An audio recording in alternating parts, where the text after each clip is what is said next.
Hello, this is Holden Weesey, and today I'm going to talk a little bit about the Space Shuttle Challenger tragedy that occurred in 1986, resulting in the deaths of 7 astronauts.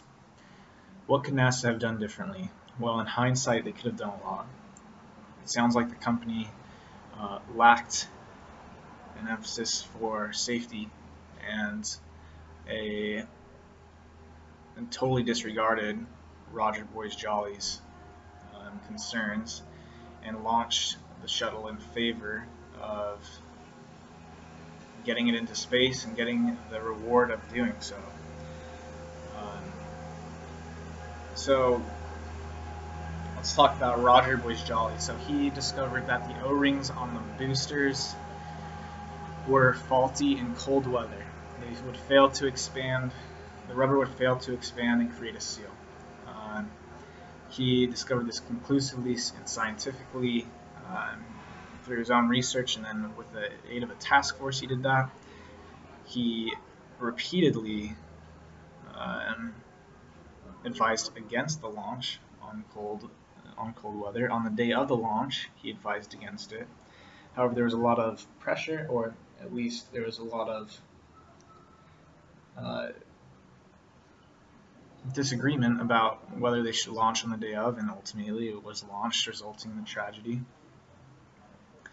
But I think Roger did everything he could have. He scientifically went about proving the error in the structure.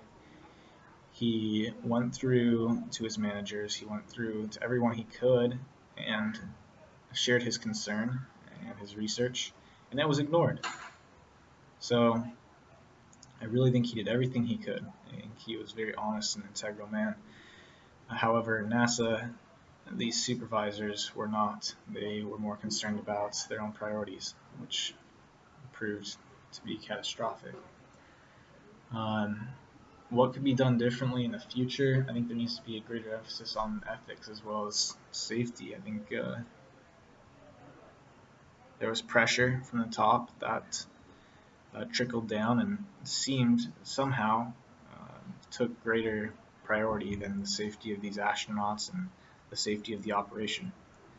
So I think they'll need to be careful. I think we can learn to be careful in the future about how information travels from the top to the bottom. And how do I see the future of professional responsibilities to both being loyal to management and protecting the public welfare? Well, I think it's quite simple. I think the public welfare and personal ethics should always come before management, and I don't think that would ever cause any problem so long as the management was doing their job and fulfilling their responsibilities correctly. So